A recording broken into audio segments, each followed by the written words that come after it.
BA part first semester first ਦੇ ਪਿਆਰੇ ਵਿਦਿਆਰਥੀਓ, ਇਹ ਇਕਨੋਮਿਕਸ ਦਾ ਸੈਕੰਡ ਲੈਕਚਰ ਹੈ। ਫਸਟ ਲੈਕਚਰ ਵਿੱਚ ਆਪਾਂ ਪੇਪਰ ਪੈਟਰਨ ਤੇ ਸਿਲੇਬਸ ਡਿਸਕਸ ਕੀਤਾ ਸੀ। ਇਹ ਸੈਕੰਡ ਲੈਕਚਰ ਵਿੱਚ ਆਪਾਂ ਸਿਲੇਬਸ ਸਟਾਰਟ ਕਰਾਂਗੇ। ਫਸਟ ਚੈਪਟਰ ਹੈ ਡੈਫੀਨੇਸ਼ਨ ਆਫ ਇਕਨੋਮਿਕਸ। ਬੇਟਾ ਇਸ ਚੈਪਟਰ ਵਿੱਚੋਂ 3 ਕੁਐਸਚਨਸ ਬਣਨਗੇ। ਤਿੰਨੋਂ ਡੈਫੀਨੇਸ਼ਨਸ ਹਨ ਜੋ ਕਿ ਸ਼ਾਰਟ ਤੇ ਲੌਂਗ ਕੁਐਸਚਨ ਦੋਨੋਂ ਬਣਦੇ ਆ। लॉन्ग क्वेश्चन च 3 क्वेश्चन बनने ये। फर्स्ट क्वेश्चन बनेगा एडम स्मिथ की डेफिनेशन, सैकेंड बनेगा मार्शल की डेफिनेशन, थर्ड बनेगी रॉबिन्सन की डेफिनेशन। ये तीनों डेफिनेशन से लॉन्ग क्वेश्चन भी आते हैं, कई बारी शॉर्ट भी आ जाता है। इस तरीके आप लॉन्ग क्वेश्चन तैयार करांगे, शॉर्ट तुहाडे अपने आप विचों बन जाएंगे। सब तो पहला 2 मार्क्स का क्वेश्चन पूछ सकता हो, अर्थशास्त्र की है। अर्थशास्त्र की है? अर्थशास्त्र इस विच आपां की पढ़ांगे इकनॉमिक्स विच? इस विच आपां पढ़ांगे कि एक व्यक्ति दियां आर्थिक क्रियावां दा अध्ययन है। आर्थिक क्रियावां दा अध्ययन है ते आर्थिक क्रियावां की हन? आर्थिक क्रियावां ਉਹ क्रियावां ਹਨ जिन्हां दा संबंध व्यक्ति दी लोड़ां नूं पूरा करन वाले सीमित साधन जां पूंजी दे ठीक उपयोग नाल है। कहण दा भाव है कि कहते असीं इकनॉमिक्स पढ़ते हैं, इकनॉमिक्स है की है? अर्थशास्त्र की है? यह व्यक्ति दियां आर्थिक क्रियावां दा अध्ययन है। अध्ययन मीनस स्टडी। इकनॉमिक्स दे विच आपां एक व्यक्ति दियां आर्थिक क्रियावां दा अध्ययन करते हाँ। आर्थिक क्रियावां मीनस इकनॉमिक एक्टिविटीज़। तो यह इकनॉमिक एक्टिविटीज़ की हन जिन्हां दा संबंध काहदे नाल है? लोड़ां नूं पूरा करन वाले सीमित साधन जां पूंजी दे ठीक उपयोग नाल है। बेटा की है सीमित साधन? क्योंकि एक व्यक्ति दीयां लोड़ां बहुत ज़्यादा है बट जिहड़े साधन है ये बहुत सीमित है। साधन की है? जिवें मान लो कि आपां फॉर एग्जाम्पल कि आपां घर विच छोटी एग्जाम्पल लैंदे आ कि असीं कोई वहीकल चलाना है। व्हीकल चलाने लई सानूं की चाहिए? पेट्रोल। पेट्रोल की है? साधन। ये जिहड़े साधन है साडे कोल ये बहुत ही सीमित है। इन्हां दा जां पूंजी दा ठीक तरीके नाल असीं उपयोग जदों करदे हां उहनूं असीं इकनॉमिक एक्टिविटी कहने। होर किवें? जिवें आपां एक होर छोटी एग्जाम्पल लैंदे आ, घरां विच आपां दुੱਧ यूज़ करदे हां ना, सब तो ईजी एग्जाम्पल देखो। दुੱਧ दे बहुत सारे यूजिज है, ठीक है, बट ये जिहड़ा साधन है ये सीमित है। ਆਪਾਂ ਦੁੱਧ ਨੂੰ ਕਿਤੇ ਕਿਤੇ ਯੂਜ਼ ਕਰਦੇ ਹਾਂ, ਘਰ ਵਿੱਚ ਚਾਹ ਬਣਾਉਣ ਦੇ, ਠੀਕ ਹੈ। ਜੇ ਆਪਣੇ ਘਰ 'ਚ ਛੋਟਾ ਬੱਚਾ ਹੈ, ਛੋਟੇ ਬੱਚੇ ਨੂੰ ਫੀਡ ਦੇਣ ਲਈ ਉਹਨੂੰ ਦੁੱਧ ਵਗੈਰਾ ਗਰਮ ਕਰਕੇ ਜਿਹੜਾ ਆਪਾਂ ਪਿਲਾਉਂਦੇ ਹਾਂ ਉਹ। ਉਸ ਤੋਂ ਬਾਅਦ ਆਪਾਂ ਦਹੀਂ ਬਣਾ ਸਕਦੇ ਹਾਂ, ਪਨੀਰ ਬਣਾ ਸਕਦੇ ਹਾਂ। ਇਸ ਤਰ੍ਹਾਂ ਜਿਹੜਾ ਇਹ ਇੱਕ ਸਾਧਨ ਹੈ ਦੁੱਧ, ਇਹ ਸੀਮਿਤ ਹੈ, ਲੇਕਿਨ ਜਿਹੜੇ ਇਹਦੇ ਉਪਯੋਗ ਹੈ ਉਹ ਅਸੀਮਿਤ ਹੈ, ਉਪਯੋਗ ਜ਼ਿਆਦਾ ਹੈ।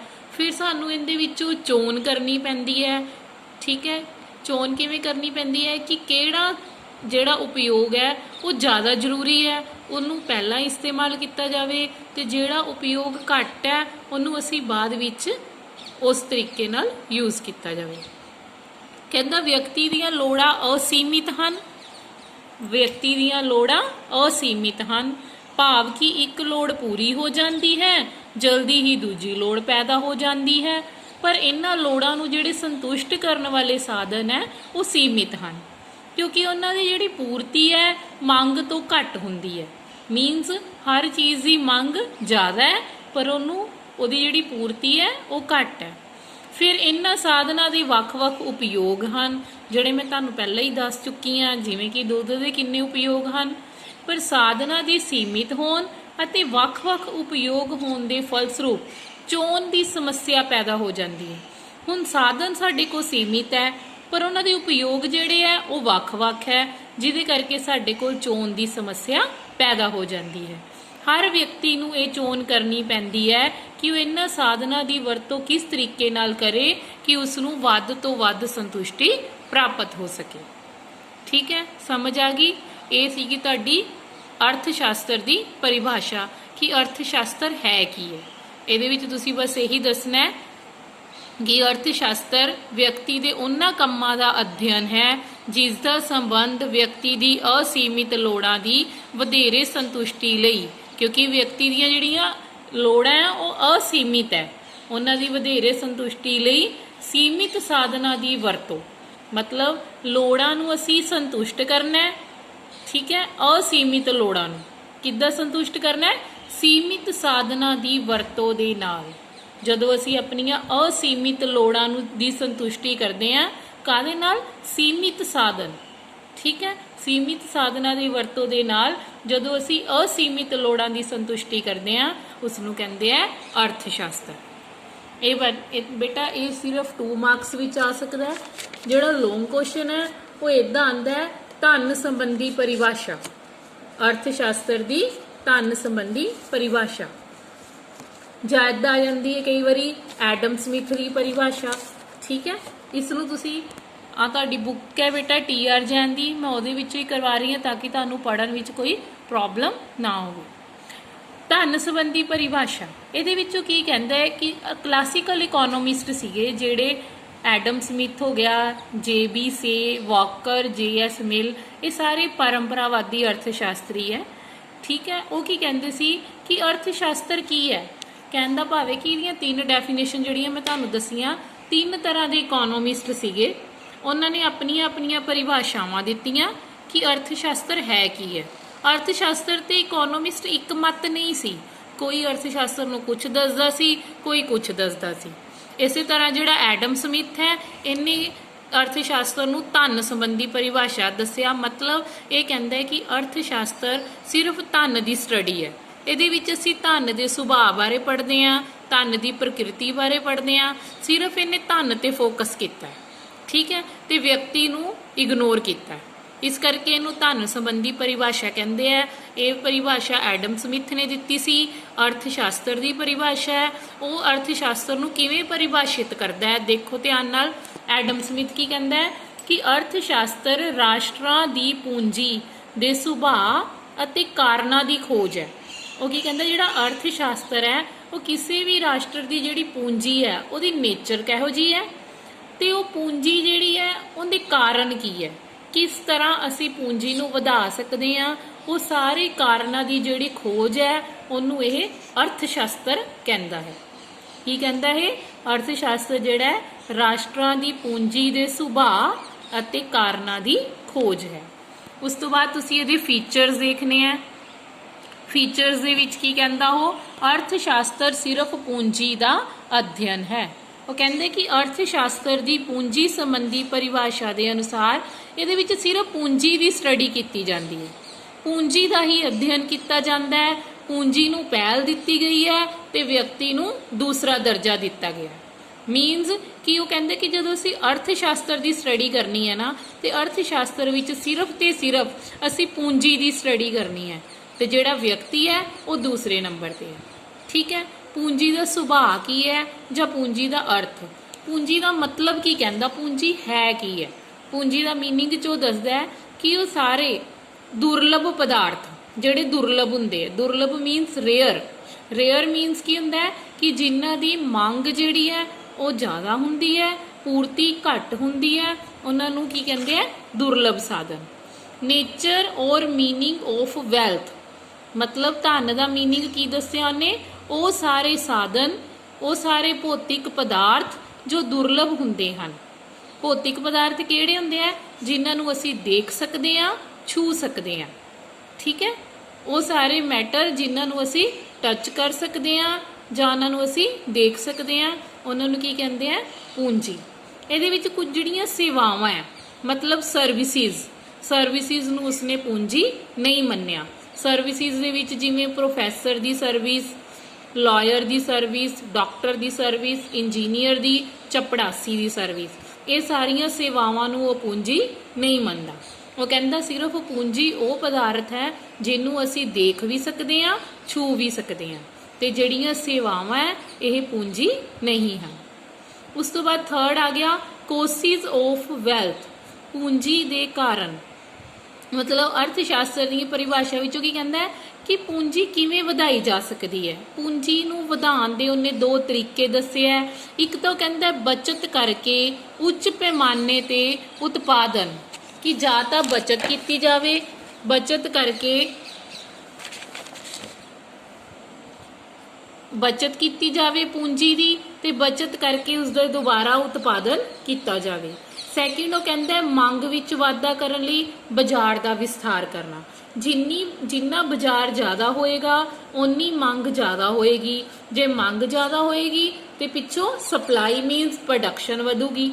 ਠੀਕ ਹੈ, ਇਸ ਤਰ੍ਹਾਂ ਉਹਨੇ ਪੂੰਜੀ ਦੇ ਦੋ ਕਾਰਨ ਦੱਸੇ ਹੈ ਕਿ ਅਸੀਂ ਪੂੰਜੀ ਨੂੰ ਕਿਸ ਤਰ੍ਹਾਂ ਵਧਾ ਸਕਦੇ ਹਾਂ, ਇੱਕ ਤਾਂ ਬਚਤ ਕਰਕੇ ਤੇ ਦੂਜਾ ਬਾਜ਼ਾਰ ਦਾ ਵਿਸਥਾਰ ਕਰਕੇ। ਨੈਕਸਟ ਆ ਗਿਆ ਆਰਥਿਕ ਵਿਅਕਤੀ, ਇਕਨੋਮਿਕ ਮੈਨ। ਅਰਥ ਸ਼ਾਸਤਰ ਦੀ ਪੂੰਜੀ ਸੰਬੰਧੀ ਪਰਿਭਾਸ਼ਾ ਵਿੱਚ ਅਰਥ ਸ਼ਾਸਤਰੀਆਂ ਨੇ ਇੱਕ ਅਜਿਹੇ ਵਿਅਕਤੀ ਦੀ ਕਲਪਨਾ ਕੀਤੀ ਹੈ ਜਿਹੜਾ ਵੱਧ ਤੋਂ ਵੱਧ ਆਪਣੇ ਹਿੱਤਾਂ ਦੀ ਪੂਰਤੀ ਕਰਨ ਦੀ ਕੋਸ਼ਿਸ਼ ਕਰਦਾ ਹੈ। ਇਹ ਕਹਿੰਦਾ ਹੈ ਜਿਹੜਾ ਐਡਮ ਸਮਿਥ ਸੀ, ਇਹ ਕਹਿੰਦਾ ਹੈ ਅਰਥ ਸ਼ਾਸਤਰ ਦੇ ਵਿੱਚ ਅਸੀਂ ਆਰਥਿਕ ਵਿਅਕਤੀ ਦੀ ਸਟੱਡੀ ਕਰਦੇ ਹਾਂ ਤੇ ਆਰਥਿਕ ਵਿਅਕਤੀ ਕਿਹੜਾ ਹੈ, ਜਿਹੜਾ ਆਪਣੇ ਹਿੱਤਾਂ ਨੂੰ ਵੱਧ ਤੋਂ ਵੱਧ ਪੂਰਤੀ ਕਰਨ ਲਈ ਦਿਨ ਰਾਤ ਕੋਸ਼ਿਸ਼ ਕਰਦਾ ਹੈ। ਅਜਿਹੇ ਵਿਅਕਤੀ ਨੂੰ ਆਰਥਿਕ ਮਨੁੱਖ ਕਿਹਾ ਜਾਂਦਾ ਹੈ। ਠੀਕ ਹੈ ਬੇਟਾ, ਇਹ ਸੀਗੀਆਂ ਫੀਚਰਸ ਦੇ ਵਿੱਚ ਆਪਾਂ ਹਾਲੇ ਤੱਕ ਕੀ ਪੜ੍ਹਿਆ ਕਿ economics is a study of wealth only, ਕਿ ਜਿਹੜੀ ਇਕਨੋਮਿਕਸ ਹੈ ਇਹ ਸਿਰਫ ਤੇ ਸਿਰਫ ਪੂੰਜੀ ਦਾ ਅਧਿਐਨ ਹੈ। ਇਹਦੇ ਵਿੱਚੋਂ ਸਿਰਫ ਪੂੰਜੀ ਦੀ ਸਟੱਡੀ ਕਰਦਾ ਹੈ ਤੇ ਜਿਹੜਾ ਵਿਅਕਤੀ ਹੈ ਉਹ ਦੂਸਰੇ ਨੰਬਰ ਤੇ ਹੈ। ਸੈਕਿੰਡ, ਪੂੰਜੀ ਦਾ ਸੁਭਾਅ ਜਾਂ ਅਰਥ। ਇਹਦੇ ਵਿੱਚ ਆਪਾਂ ਵੈਲਥ ਦਾ ਮੀਨਿੰਗ ਦੱਸਾਂਗੇ। ਵੈਲਥ ਉਹਨੇ ਕਿਹਨੂੰ ਕਿਹਾ ਹੈ, ਭੌਤਿਕ ਪਦਾਰਥਾਂ ਨੂੰ ਜਿਸ ਨੂੰ ਅਸੀਂ ਦੇਖ ਅਤੇ ਛੂ ਸਕਦੇ ਹਾਂ, ਜਿਵੇਂ ਕੱਪੜਾ, ਕਾਰ, ਫਰਨੀਚਰ, ਇਦਾਂ ਦੀਆਂ ਐਗਜ਼ਾਮਪਲਸ ਦਿੱਤੀਆਂ। ਹੁਣ ਗੈਰ ਭੌਤਿਕ ਪਦਾਰਥ ਕਿਹੜੇ ਹੈ, ਜਿਵੇਂ ਕਿ ਸਰਵਿਸਿਜ਼। ਇਹ ਦੋ ਤਰ੍ਹਾਂ ਦੀਆਂ ਹੁੰਦੇ ਬੇਟਾ, ਗੁੱਡਸ ਤੇ ਸਰਵਿਸਿਜ਼। ਇਹਨੇ ਸਿਰਫ ਗੁੱਡਸ ਦੀ ਸਟੱਡੀ ਕਰਨੀ ਹੈ ਤੇ ਸਰਵਿਸਿਜ਼ ਨੂੰ ਇਗਨੋਰ ਕਰਨਾ। ਸਰਵਿਸਿਜ਼ ਕਿਹੜੀਆਂ, ਸੇਵਾਵਾਂ, ਪ੍ਰੋਫੈਸਰ ਦੀ, ਵਕੀਲ ਦੀ, ਡਾਕਟਰ ਦੀ, ਇੰਜੀਨੀਅਰ, ਚਪੜਾਸੀ, ਇਹ ਸਾਰੀਆਂ ਕੀ ਹੈ, ਸੇਵਾਵਾਂ, ਜਿਹਨੂੰ ਕਿ ਉਹ ਇਕਨੋਮਿਕਸ ਦੇ ਵਿੱਚ ਇਹਨਾਂ ਦੀ ਸਟੱਡੀ ਨਹੀਂ ਕਰਦਾ। ਥਰਡ ਆ ਗਿਆ ਆਪਣੇ ਕੋਲ ਕੋਸਿਸ ਆਫ ਵੈਲਥ, ਕਿ ਪੂੰਜੀ ਦੇ ਕਾਰਨ ਕੀ ਹੈ। ਪੂੰਜੀ ਦੇ ਕੀ ਕਾਰਨ ਦੱਸੇ ਉਹਨੇ, ਕਿ ਪੂੰਜੀ ਨੂੰ ਕਿਸ ਤਰ੍ਹਾਂ ਵਧਾਇਆ ਜਾ ਸਕਦਾ ਹੈ, ਜਾਂ ਤਾਂ ਬਚਤ ਕਰਕੇ ਤੇ ਜਾਂ ਮੰਗ ਵਿੱਚ ਵਾਧਾ ਕਰਨ ਲਈ ਬਾਜ਼ਾਰ ਦਾ ਵਿਸਥਾਰ ਕਰਕੇ। ਫੋਰਥ ਆ ਗਿਆ ਆਰਥਿਕ ਵਿਅਕਤੀ, ਇਕਨੋਮਿਕ ਮੈਨ। ਉਹ ਹੁੰਦਾ ਹੈ ਜਿਹੜਾ ਕਿ ਆਪਣੇ ਸੈਲਫ ਇੰਟਰਸਟ ਨੂੰ ਵਧਾਉਣ ਲਈ ਜਾਂ ਆਪਣੇ ਹਿੱਤਾਂ ਨੂੰ ਤਿਆਰ ਕਰਨ ਲਈ, ਹਿੱਤਾਂ ਦੀ ਪੂਰਤੀ ਲਈ ਵੱਧ ਤੋਂ ਵੱਧ ਦਿਨ ਰਾਤ ਕੋਸ਼ਿਸ਼ ਕਰਦਾ ਹੈ। ਉਸ ਤੋਂ ਬਾਅਦ ਬੇਟਾ ਤੁਸੀਂ ਇਹਦੀਆਂ ਕ੍ਰਿਟਿਸਿਜ਼ਮ ਪੜ੍ਹਨੀਆਂ ਹੈ। ਠੀਕ ਹੈ, ਇਹ ਲੌਂਗ ਕੁਐਸਚਨ ਤੁਹਾਡਾ ਬਣ ਰਿਹਾ। ਲੌਂਗ ਕੁਐਸਚਨ 'ਚ ਤੁਸੀਂ ਕੀ ਕੀ ਲਿਖੋਗੇ, ਸਭ ਤੋਂ ਪਹਿਲਾਂ ਤੁਸੀਂ ਲਿਖੋਗੇ ਧਨ ਸੰਬੰਧੀ ਪਰਿਭਾਸ਼ਾ। ਲਿਖਣ ਤੋਂ ਬਾਅਦ ਉਹਦੀ ਇੱਕ definition as it is learn ਕਰਨੀ ਹੁੰਦੀ ਹੈ, ਇਹਦੇ 'ਚ ਤੁਸੀਂ ਕੁਝ ਚੇਂਜਿਸ ਨਹੀਂ ਕਰਨੇ। ਡੈਫੀਨੇਸ਼ਨ ਨੂੰ ਤੁਸੀਂ ਇਸੇ ਤਰ੍ਹਾਂ ਹੀ ਪ੍ਰੈਜ਼ੈਂਟ ਕਰਨਾ ਹੈ ਜਿਵੇਂ ਉਸ ਵਿਅਕਤੀ ਦੁਆਰਾ ਕੀਤਾ ਗਿਆ ਹੁੰਦਾ ਹੈ। ਉਸ ਤੋਂ ਬਾਅਦ ਤੁਸੀਂ ਫੀਚਰਸ ਦੇ ਵਿੱਚ ਹੈਡਿੰਗਸ ਨੂੰ ਅੱਛੀ ਤਰ੍ਹਾਂ ਲਰਨ ਕਰਨਾ ਹੈ, ਇਹਨਾਂ ਨੂੰ ਸਮਝਣਾ ਹੈ, ਪੁਆਇੰਟਸ ਨੂੰ। ਇਹਨਾਂ ਨੂੰ ਤੁਸੀਂ ਬੇਟਾ ਆਪਣੇ ਸ਼ਬਦਾਂ ਵਿੱਚ ਵੀ ਲਿਖ ਸਕਦੇ ਹੋ ਜਿੰਨਾ ਤੁਹਾਨੂੰ ਲੈਕਚਰ ਸਮਝ ਆ ਰਿਹਾ। ਠੀਕ ਹੈ, ਉਸ ਤੋਂ ਬਾਅਦ ਫੀਚਰਸ ਤੋਂ ਬਾਅਦ ਤੁਸੀਂ ਕਰਨੀਆਂ ਇਹਦੀਆਂ ਕ੍ਰਿਟਿਸਿਜ਼ਮ ਹੁੰਦਾ ਹੈ ਆਲੋਚਨਾਵਾਂ। ਠੀਕ ਹੈ, ਆਲੋਚਨਾਵਾਂ ਦਾ ਮਤਲਬ ਹੈ ਕਿ ਇਸ ਪਰਿਭਾਸ਼ਾ ਵਿੱਚ ਕੀ ਕੀ ਕਮੀ ਹੈ। ਫਸਟ ਪੁਆਇੰਟ ਹੈ ਮੋਰ ਇੰਪੋਰਟੈਂਸ ਟੂ ਵੈਲਥ। ਦੇਖੋ ਆਪਾਂ ਫੀਚਰਸ ਵਿੱਚ ਪੜ੍ਹਿਆ ਸੀ ਕਿ ਇਹਦੇ ਵਿੱਚ ਸਿਰਫ ਤੇ ਸਿਰਫ ਉਹ ਪੂੰਜੀ ਦੀ ਸਟੱਡੀ ਕਰਦਾ ਹੈ ਤੇ ਵਿਅਕਤੀ ਨੂੰ ਉਹਨੇ ਦੂਜਾ ਸਥਾਨ ਦਿੱਤਾ ਹੈ।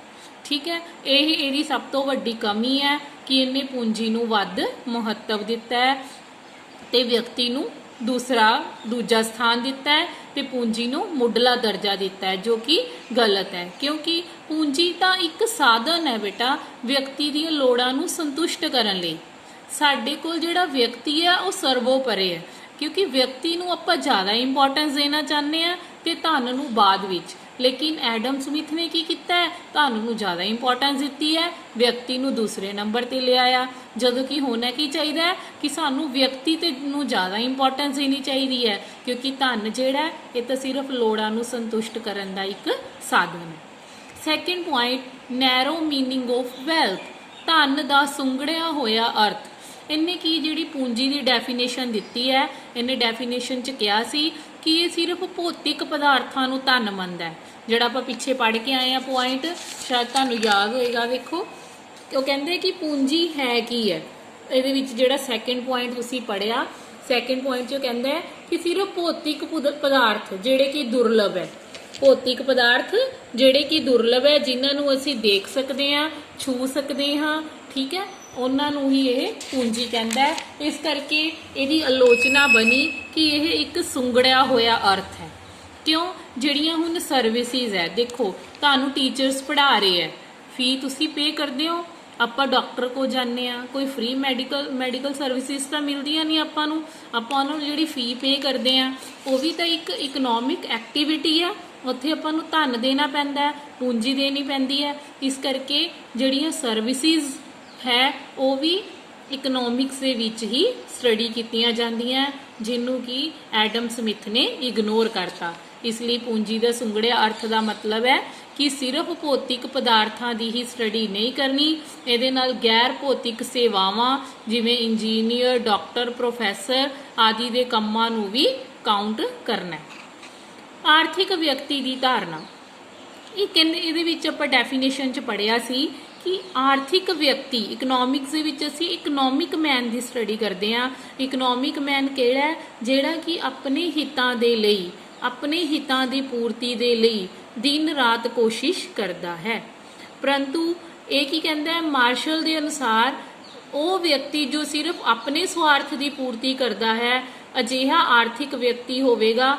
ਜੇ ਇਹੋ ਜਿਹੇ ਵਿਅਕਤੀ ਦੀ ਆਪਾਂ ਗੱਲ ਕਰੀਏ ਤਾਂ ਉਹ ਵਾਸਤਵਿਕ ਜੀਵਨ ਵਿੱਚ ਨਹੀਂ ਪਾਇਆ ਜਾਂਦਾ, ਕਿਉਂਕਿ ਆਪਾਂ ਨੂੰ ਸਮਾਜ ਵਿੱਚ ਰਹਿਣ ਲਈ, ਸੁਸਾਇਟੀ ਵਿੱਚ ਰਹਿਣ ਲਈ ਸਮਾਜਿਕ, ਧਾਰਮਿਕ, ਨੈਤਿਕ ਇਸਦਾ ਸਾਰੇ ਗੁਣ ਹੋਣੇ ਜ਼ਰੂਰੀ ਹੈ।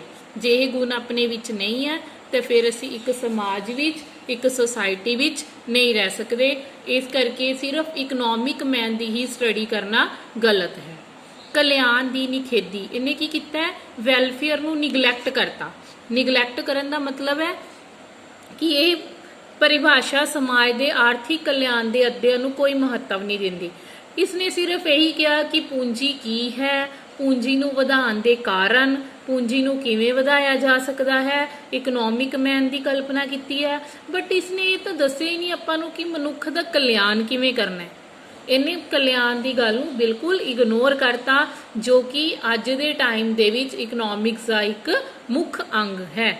ਠੀਕ ਹੈ, ਜਿਵੇਂ ਹੁਣ ਗਵਰਨਮੈਂਟ ਸਕੂਲਸ ਖੋਲ੍ਹੇ ਗਏ ਹੈ ਬੱਚਿਆਂ ਵਾਸਤੇ, government colleges, government hospitals, railway, ਸੜਕਾਂ, ਪੁਲ, ਇਹ ਸਾਰੇ ਕੀ ਹੈ ਬੇਟਾ? ਇਹ ਕਲਿਆਣ ਕਰਨ ਲਈ, ਇੱਕ ਦੇਸ਼ ਦੇ ਗਰੀਬ ਜਨਤਾ ਲਈ, ਨਾਗਰਿਕਾਂ ਦੇ ਕਲਿਆਣ ਵਾਸਤੇ, ਇਹ ਸਭ ਕੁਝ ਅਸੀਂ ਇਕਨੋਮਿਕਸ ਦੇ ਵਿੱਚ ਸਟੱਡੀ ਕਰਦੇ ਹਾਂ, ਜਿਹਨੂੰ ਕਿ ਐਡਮ ਸਮਿਥ ਨੇ ਇਗਨੋਰ ਕਰਤਾ। ਦੁਰਲਭਤਾ ਅਤੇ ਚੋਣ ਦੀ ਸਮੱਸਿਆ ਦੀ ਵੀ ਅਣਗਹਿਲੀ ਕਰਤੀ। ਮੀਨਸ ਦੇਖੋ ਨਾ, ਦੁਰਲਭ ਸਾਧਨ ਦੁਰਲਭ ਹੈ, ਜਿਹਦਾ ਮੈਂ ਤੁਹਾਨੂੰ ਪਹਿਲਾਂ ਦੱਸਿਆ, ਇੱਕ ਦੁੱਧ ਦਾ ਆਪਾਂ ਕਿੰਨੀਆਂ ਚੀਜ਼ਾਂ 'ਚ ਉਪਯੋਗ ਕਰ ਸਕਦੇ ਹਾਂ। ਠੀਕ ਹੈ, ਫਿਰ ਸਾਡੇ ਅੱਗੇ ਚੋਣ ਦੀ ਸਮੱਸਿਆ ਆ ਗਈ ਕਿ ਅਸੀਂ ਚੁਣਾਵ ਕਿੱਦਾਂ ਕਰਨਾ ਹੈ, ਕਿਹੜੀ ਚੀਜ਼ ਨੂੰ ਪਹਿਲਾਂ ਯੂਜ਼ ਕਰੀਏ, ਕਿਹਦੀ ਪ੍ਰੈਫਰੈਂਸ ਜ਼ਿਆਦਾ ਹੈ, ਕਿਹਨੂੰ ਤਰਜੀਹ ਜ਼ਿਆਦਾ ਦਈਏ। ਇਹ ਦੁਰਲਭਤਾ ਅਤੇ ਚੋਣ ਦੀ ਸਮੱਸਿਆ ਦੀ ਕੀ ਕਰਤੀ? ਇਸਨੇ ਅਣਗਹਿਲੀ ਕਰਤੀ। ਪੂੰਜੀ ਪ੍ਰਾਪਤੀ ਦੇ ਸਾਧਨਾਂ ਦੀ ਅਣਗਹਿਲੀ ਕਰਤੀ ਕਿ ਪੂੰਜੀ ਨੂੰ ਕਿਸ ਤਰੀਕੇ ਨਾਲ ਪ੍ਰਾਪਤ ਕਰਨਾ ਹੈ। ਠੀਕ ਹੈ, ਹੁਣ ਗੈਰ ਕਾਨੂੰਨੀ ਤਰੀਕੇ ਵੀ ਹੁੰਦੇ ਆ, ਚੋਰੀ ਕਰ ਲਓ, ਡਕੈਤੀ ਕਰ ਲਓ, ਬਟ ਉਹਨੂੰ ਅਸੀਂ ਇਕਨੋਮਿਕਸ ਦੇ ਵਿੱਚ ਪੜਾਂਗੇ ਤਾਂ ਨਹੀਂ ਲੀਗਲੀ। ਇਸ ਕਰਕੇ ਇਕਨੋਮਿਕਸ ਵਿੱਚ ਪੜ੍ਹਨ ਲਈ ਸਾਨੂੰ ਪੂੰਜੀ ਪ੍ਰਾਪਤ ਕਰਨ ਦੇ ਸਾਧਨਾਂ ਦੀ ਵੀ ਸਟੱਡੀ ਕਰਨੀ ਪਵੇ। ਸੀਮਿਤ ਵਿਸ਼ੇ ਸਮੱਗਰੀ, ਨੈਰੋ ਸਬਜੈਕਟ ਮੈਟਰ। ਇਸ ਪਰਿਭਾਸ਼ਾ ਦੇ ਅਨੁਸਾਰ ਵਿਸ਼ੇ ਸਮੱਗਰੀ ਬਹੁਤ ਸੀਮਿਤ ਕਰਤੀ, ਮਤਲਬ ਉਹਨੇ ਸਿਰਫ ਭੌਤਿਕ ਪਦਾਰਥਾਂ ਨੂੰ ਹੀ ਕਾਊਂਟ ਕੀਤਾ ਹੈ, ਜਿਹੜੀਆਂ ਸੇਵਾਵਾਂ ਹੈ ਉਹਨਾਂ ਨੂੰ ਕਾਊਂਟ ਹੀ ਨਹੀਂ ਕੀਤਾ। ਠੀਕ ਹੈ, ਤੇ ਜੋ ਕਿ ਕਾਊਂਟ ਕਰਨੀਆਂ ਬਹੁਤ ਜ਼ਰੂਰੀ ਹੈ, ਤੇ ਇਹਦੀ ਨਹੀਂ ਤਾਂ ਵਿਸ਼ੇ ਸਮੱਗਰੀ ਬਹੁਤ ਹੀ ਥੋੜੀ ਰਹਿ ਜਾਏਗੀ। ਬੇਟਾ ਇਹ ਤੁਹਾਡਾ ਇੱਕ ਕੁਐਸਚਨ ਬਣ ਗਿਆ ਅੱਜ ਦਾ। ਇਹਦਾ ਕੁਐਸਚਨ ਕੀ ਬਣੇਗਾ ਤੁਹਾਡਾ ਕਿ ਧਨ ਸੰਬੰਧੀ ਪਰਿਭਾਸ਼ਾ ਜਾਂ ਅਰਥ ਸ਼ਾਸਤਰ ਦੀ ਧਨ ਸੰਬੰਧੀ ਪਰਿਭਾਸ਼ਾ ਲਿਖੋ। ਇਹ ਤੁਸੀਂ ਕੁਐਸਚਨ ਸਾਰੇ ਸਟੂਡੈਂਟਸ ਨੇ, ਮੈਂ ਤੁਹਾਨੂੰ ਅੰਡਰਲਾਈਨ ਕੀਤਾ ਹੋਇਆ ਇਸ ਬੁੱਕ ਤੋਂ ਵੀ। ਮੈਂ ਪਿਕਸ ਤੁਹਾਨੂੰ ਇਹਦੀਆਂ ਖਿੱਚ ਕੇ ਨਾਲ ਸੈਂਡ ਕਰ ਦੂੰਗੀ। ਜਿੰਨਾ ਅੰਡਰਲਾਈਨ ਕੀਤਾ ਹੈ ਬੇਟਾ ਤੁਸੀਂ ਕਾਪੀ ਤੇ ਨੋਟਸ ਬਣਾਓ, ਨੋਟਸ ਬਣਾ ਕੇ ਉਹਦੀ PDF ਫਾਈਲ ਬਣਾ ਕੇ ਮੈਨੂੰ ਸੈਂਡ ਕਰੋ। ਆਪਾਂ ਇੱਕ ਗਰੁੱਪ ਦੇ ਵਿੱਚ ਪਾਵਾਂਗੇ, ਉਸ ਗਰੁੱਪ 'ਚ ਮੈਨੂੰ ਤੁਸੀਂ ਸੈਂਡ ਕਰ ਸਕਦੇ ਹੋ ਸਾਰੇ ਸਟੂਡੈਂਟਸ। ਤੇ ਡੇਲੀ ਦੇ ਡੇਲੀ ਤੁਸੀਂ ਇਹ ਨੋਟਸ ਬਣਾਓ। ਇਹ ਨੋਟਸ ਹੀ ਤੁਹਾਡੇ ਕੁਐਸਚਨ ਜਿਹੜੇ ਆ ਇਹ ਤੁਹਾਡੇ ਪੇਪਰ ਵਿੱਚ ਬਹੁਤ ਯੂਜ਼ਫੁਲ ਹੋਣਗੇ। ਫਿਰ ਵੀ ਜੇ ਕਿਸੇ ਬੱਚੇ ਨੂੰ ਕੋਈ ਪੁਆਇੰਟ ਸਮਝ ਨਹੀਂ ਆਇਆ, ਕਿਤੇ ਕੋਈ ਕਨਫਿਊਜ਼ਨ ਹੈ, ਤੁਸੀਂ ਕਾਲ ਕਰਕੇ ਪੁੱਛ ਸਕਦੇ ਹੋ, ਆਪਣੀ ਕਨਫਿਊਜ਼ਨ ਕਲੀਅਰ ਕਰ ਸਕਦੇ ਹੋ। Thank you so much.